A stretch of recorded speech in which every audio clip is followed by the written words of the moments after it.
Well, it will soon be the end of an era for Toledo's biggest union. Bruce Baumhower, president of UAW Local 12, has announced that he is retiring at the end of the month of June, bringing a 32-year career to a close. Michael Sandlin, he sat down with Baumhower this morning to reflect on his decades of service and joins us now in studio. So does he have any regrets as he closes this chapter? No, not at all, Jeff. Baumhower looks back on his time as president as one of the best times of his life. But now he's ready for a new chapter as a husband and a grandfather. He intends to walk out of the Union Hall next month with his head held high. Taking a stroll through the halls of UAW Local 12, Bruce Baumhower reflects on the many decades of history hanging on its walls, a history he helped write. We got some guys here, including a familiar face. Yeah, the guy there, he's got to come down now, that guy. He's got to find somebody else to put up there. Always humble, Baumhower would never mention he's now the longest-serving president in Local 12's history. The 70-year-old has now dedicated more than a third of his life to running the shop since his start in 1993, a job he never expected to have at all. It was very unfortunate how I became president, because the current president at that time had called me down here and said, "Hey, I want you to be my vice president."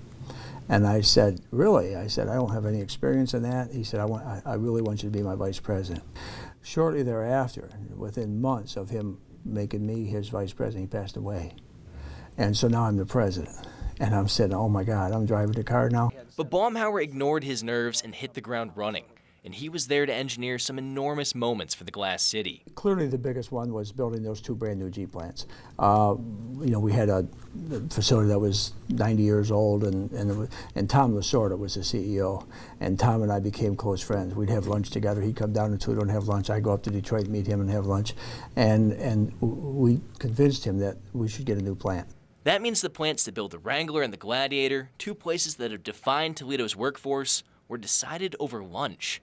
It's all part of Baumhower's style, to casually cook up big decisions.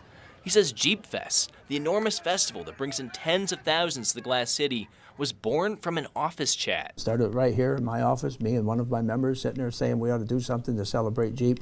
And now this entire community embraces Jeep Fest. And he's not just an architect for Toledo's Jeep love. He's also fought to protect it. In 2023, when UAW's international president Shawn Fain called up Baumhower to be the tip of the spear for their auto workers' strike, Baumhower answered the call enthusiastically. Yeah, we did. We walked out before we were told to walk out, in fact. And our president said, "Hey man, you can't do that." He said, "We're out now," but we got through that, and we took the strike for the entire corporation. Through it all, employees of his, like his administrative assistant Sheila Armstrong, say he's led Local 12 with a steady hand. I'm really going to miss him with the way he worked, his style, his dedication.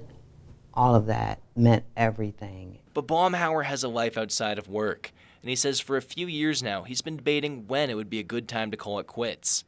But one day he woke up and realized that time was now. I thought I'd be afraid of retirement, and all of a sudden I'm embracing it. And I think it's because my wife is embracing it, and our 8 grandkids are embracing it. And now they're saying, "Papa, you mean you're going to be able to come to my games now?" I said, "I'll be at every one of them." So as the book closes on a long and fruitful career, Baumhower says it's like saying goodbye to a great love. But like with all good romances, he wouldn't change a thing. I've been blessed by the membership to keep trusting this old man, and I'll be forever grateful. Now Local 12 is deciding who will take over the role. Right now I'm told it's down to 2 candidates, Brian Sims, the current VP, and Brian Draper, a well-respected member of their staff. The vote happened earlier this afternoon, and the count is happening right now. So we'll give you the results as soon as we learn them, both on air and online. In studio, I'm Michael Sandlin for WTOL 11.